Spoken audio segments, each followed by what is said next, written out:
Welcome back, America. We're here with one of my favorite people, a real statesman, stateswoman, statesperson, Elise Stefanik of New York. Elise Stefanik, who would have been a fabulous ambassador to the UN. That said, Elise Stefanik, there you are holding hearings again with these reprobates who are serving as presidents of our institutions of higher learning, actually higher propaganda. And it amazes me what you're able to reveal in questioning these people, because I'll be honest with you, I watch these hearings and I don't get a lot out of them. You don't waste your time with the other members, do you? Especially the Democrats who are basically throwing, peanuts at you and all that. You just focus like a laser on that witness in front. And these are smart people. They've been professors. They have PhDs through their ears and on, and you're pressing them. What did you learn last week when you were pressing them yet again? Well, we had 3 university presidents from Haverford, from DePaul, from Cal Poly, and I couldn't even get beyond Haverford's president because her answers were so atrocious. And I'll tell you, Mark, you talk about those hearings. I actually didn't prepare the questions that I asked, but her answers were so abysmal that I just did follow-up after follow-up. So in the case of Haverford, there have been, like on many of these colleges and universities across the country, a skyrocketing of anti-Semitism on campus. And my focus was on their lack of disciplinary action. And again, she withered under the direct question, has any disciplinary action been taken against the anti-Semitic professors, against the pro-Hamas agitators that are harassing Jewish students? And question after question, she refused to answer yes or no. And what was also interesting, Mark, is we had a photograph that was taken of her talking points. And the talking points weren't zero tolerance for anti-Semitism, here's the disciplinary action. The talking points were so embarrassing that she worked on. It was a placard that said, think, look at placemat, show feeling, emotion. It's absurd. It's laughable that that's what these university presidents are relying on. We need strength and leadership, just like President Trump is showing in the Oval Office. I've never seen an all-of-government effort, as we see under President Trump, to deal with these universities, to deal with the anti-Semitism, whether it's the funding sources overseas, like Qatar and Hamas and Communist China, whether it is the deportation of individuals who are really fronts for these terrorist organizations and so forth and so on. And yet you have people in Congress, the opposite party, who keep calling him Hitler and who keep suggesting that he's a bigot. What do you make of them? Well, I tend to find that what Democrats accuse others are, and I would not use that rhetoric because it's so absurd, but they have refused to tackle this issue themselves. Not that long ago, we had Joe Biden as president of the United States, regardless of who was using the auto pen or not. We saw a fundamental lack of leadership from the Oval Office in holding these universities accountable. Talk about a shift. With President Trump in office, we are working hand in glove in ensuring these universities don't feel entitled to U.S. taxpayer dollars because they're not, Mark. If they are not protecting the civil rights of Jewish students on campus, they're not entitled to those dollars. In addition, we are increasing the accountability for foreign dollars flowing into U.S. universities. And you nailed it on the head. There are foreign dollars who are propping up these pro-Hamas agitators and encampments.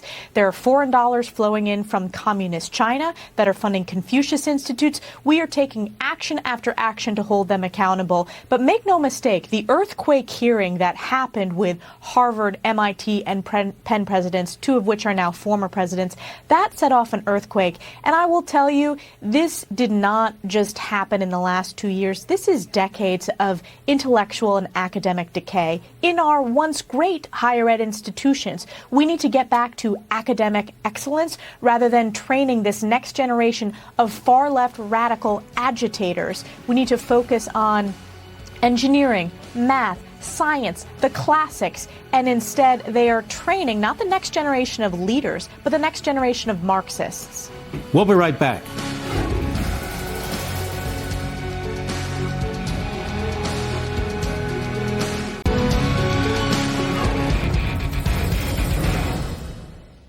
Welcome back, America. We're here with our dear friend from New York, Congresswoman Elise Stefanik. Elise Stefanik, so what about it? Do the Democrats, I mean, there's a couple here and there, but as a party under Hakeem Jeffries and all the rest of them, Are they focused on trying to clean up the universities and colleges, find out where this funding's coming from, clamp down on the Marxist Islamists who are in the streets chasing Jews and anti-America and all the rest?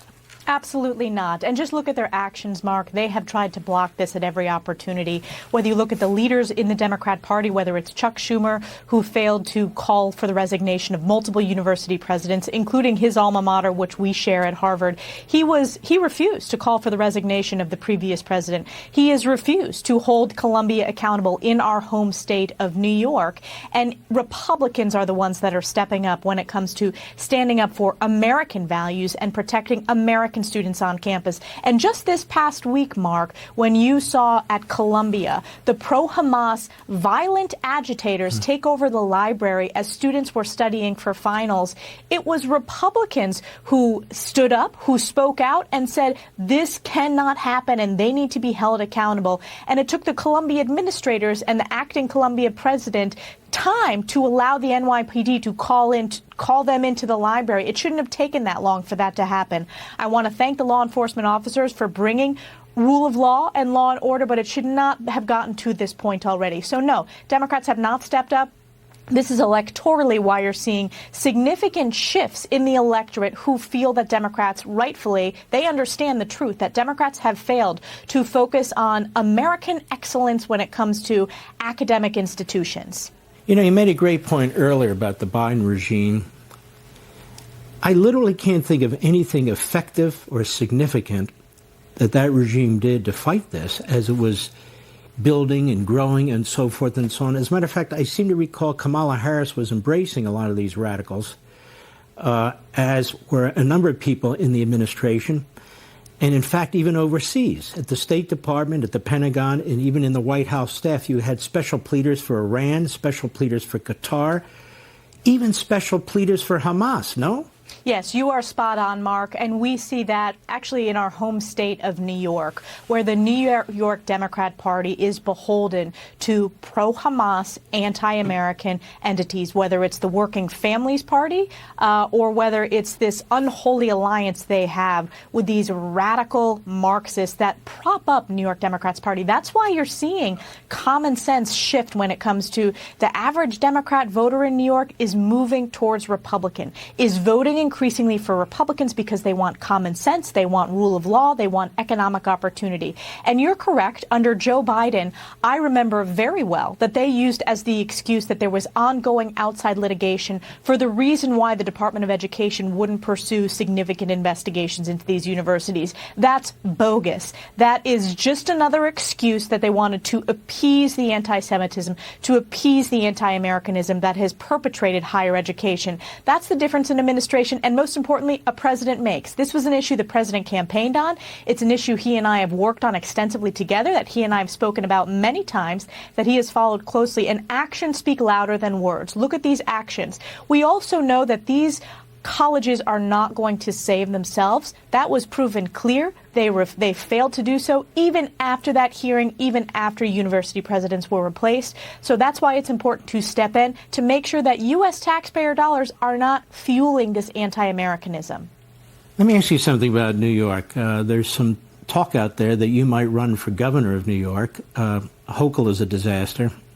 She's really an accidental governor, quite frankly. What are your thoughts about that? Can you convey anything to us right now?